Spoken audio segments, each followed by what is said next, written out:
И здравейте хора, аз съм Swordfish и това е моят първи и официален YouTube канал. В днескашното видео ще говорим за играта Plants vs. Zombie Battle for Neighborville. Тази игра е създадена пусната през 2020 година, т.е. преди 4 или 5 години. Самата игра се говори за растения, които се бият срещу зомбита. И да, днескашното видео ще направя класация за топ 10 най-силни боса в играта. Като ще ви насоча с кои герои можете да ги убиете и какви апгрейди трябва да имат самите герои. Аз предлагам да започнем. За 10-то място в тази класация го заема боса Squash. Тъй като Squash е много лесен бос, много бавно се движи, ама има много кръв, т.е. много HP. Аз бих ви препоръчал да го биете с Foot Soldier Zombie, Imp, Super Brains, също с All Star, Scientist Zombie и Engineer Zombie. И сега, аз бих ви препоръчал всеки от тях да има апгрейда Speedy и комбо. Също е Ready Up. Аз принципно така най-лесно го убих. Извинявам се, на 9-то място от нашия лист заема Барон Вон Бат, тъй като този бос се води зомби и е с малко HP и много лесно можете да го убиете. Бих ви препоръчал да го убиете с героите Pea-Shooter, Chomper, Nightcap, Carnelcorn, Snapdragon и Citron, Acorn и Sunflower. Тези герои, в принципно аз бих ви препоръчал да имат апгрейда Speedy, Combo и също Uppercut бих ви препоръчал да имат, тъй като този герой е много лесен за биене. Actually, аз го убих за по-малко от 7 минути, защото реално тази игра от доста време и съм свикнал така да ги убивам бързо босовете. На 8 място в нашата класация заема Sunflower Silver Queen, тъй като това растение бос е нарисван чуглец, е малко по-труден за убиване.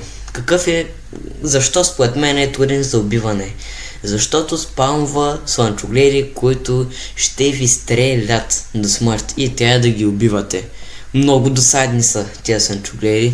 Също трябва, за да можете да убиете този бос, да го оставите на 0 кръв, тогава да доведете едно голямо зомби и то да пребие боса.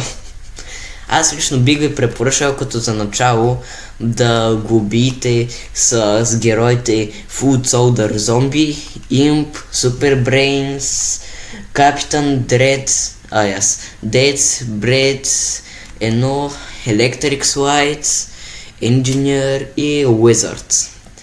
Можете и с TV Head, ама TV Head хищ не е толкова добър бос за биене. Даже аз бих казал, че е много труден.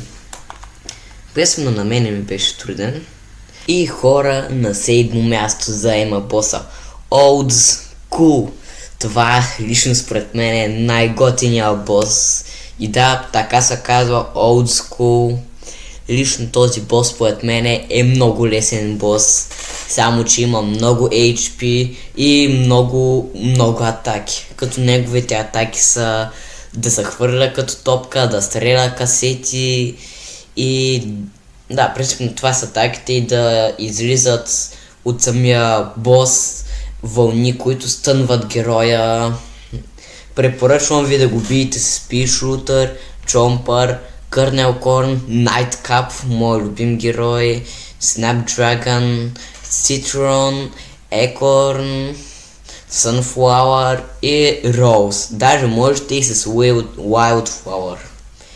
И да, Шесто място заема боса Сър Баф. Да, това е името на самия бос. Знам, че звучи малко странно. И на мен принципно ме е странно защо са го кръстили Сър Баф. Ама да, самото име звучи малко тъпо. Ама самия бос е много силен. Има твърде много HP, спаунва малки, т.е. босове, които трябва да ги убивате, които са с много кръв, които са акшери с много кръв и ще ви трябва много време да ги убивате. Също трябва да се мъчите да направите един пъзел, докато убивате самия бос. Аз бих ви препоръчал да го убиете с Pea-Shooter, който според мен трябва да има апгрейд и speedy и leveling up. Също с Kernel Corn, Snapdragon, Cactus, да, има такъв герой Cactus, Citron и Acorn. Също можете и с Rose, ама Rose е малко слаб герой според мене. Единственото силно абилити, което тя има, т.е. единствената силна сила, която тя има, е да превръща героите, т.е. зомбитата в овце. В овце и кози, ама да.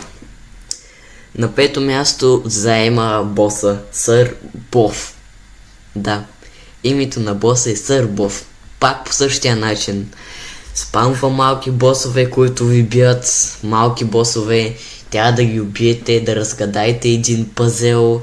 След това него трябва пак да го стреляте. И лошото е, че за да го убиете този бос Сър Боф, имате около 7 минути. А този бос е с много HP и смалва малки сладки босове, които и те с много HP, ама бият поне малко демидж. Някои от тях бият малко демидж. И ако например не успеете за 7 минути да го убиете, ако искате пак да се опитате да го убиете, реално ще трябва да дадете на една машинка 10 такота, за да можете реално да го убиете. Би ви препоръчал да го убиете с Kernel Corn, Nightcap, Snapdragon, Citron, Acorn. Acorn съм го включил тук заради супера му, тъй като той се превръща в един голям дъб, който бие много демидж и има много кръв. И Rose. Вече на четвърто място в нашия лист заема Меха Гарк Марк 2. Да, боса е много труден, прилича на боса от по-старата игра Plant vs. Zombie 1. И да, за да го убиете реално трябва да... Пресвено аз обикновено играх с героите Kernel Corn, Nightcap, Snapdragon и Citron. Поистину те бият много демидж. И бих ви препоръчал, ако искате реално да пробвате да го убиете с някои от тия герои Sunflower, Rose и Wildflower. Принципно аз ви препоръчвам да са целите в главата.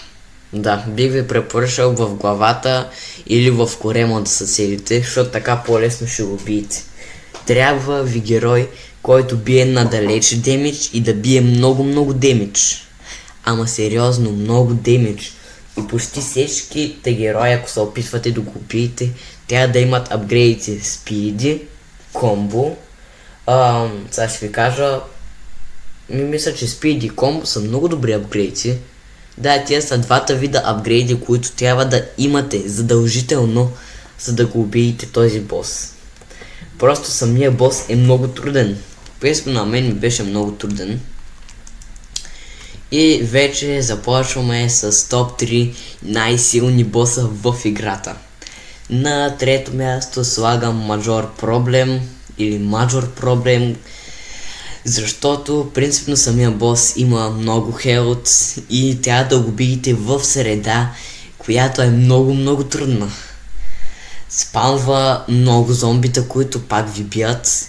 И лошото на самия бос е, че трябва да го биете в среда, реално в мап, който е целия с кетчуп. А растенията, принципно в тази игра, когато скочите в кетчуп, растенията им бие много демидж. И с 3 удара могат, ако нали са в кетчуп, да ги убие.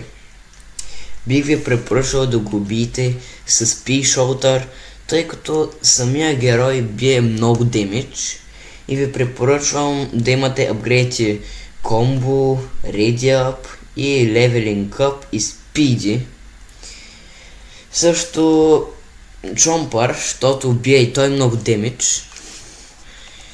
Също Nightcap, Snapdragon, Citron и Acorn.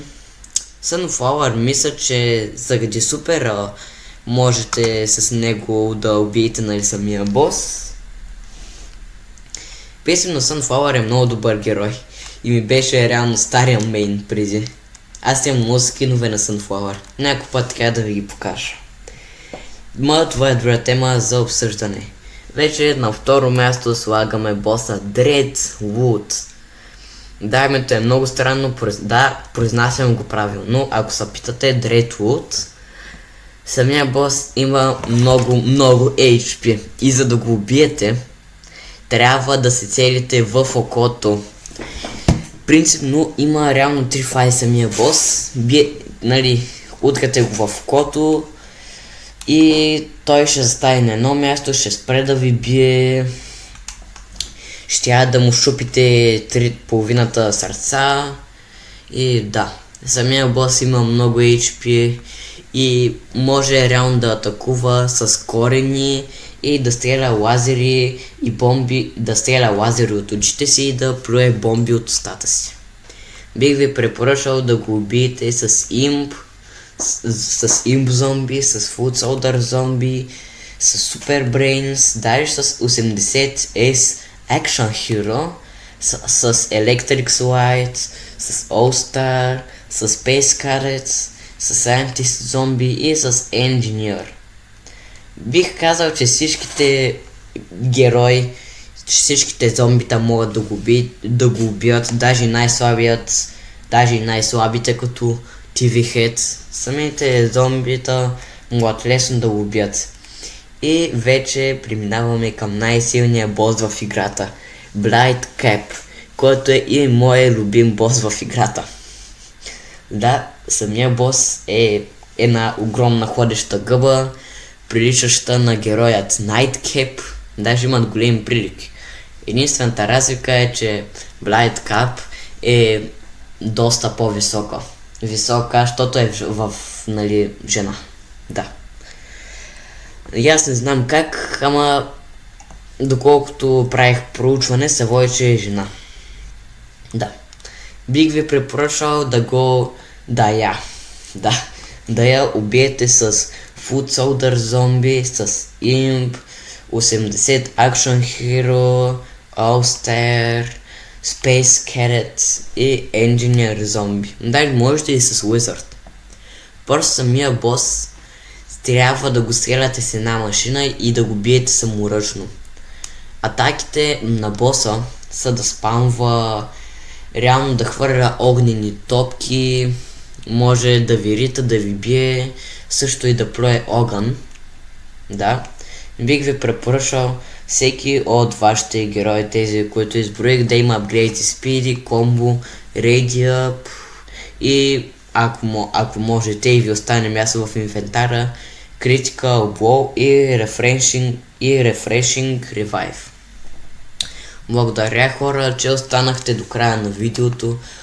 Много ще благодаря на хората, които лайкнат това видео и сега го нигат с камбанка за моят канал, така помагате за излизането на по-нови видеа. И да, от мен е Swordfish, чао!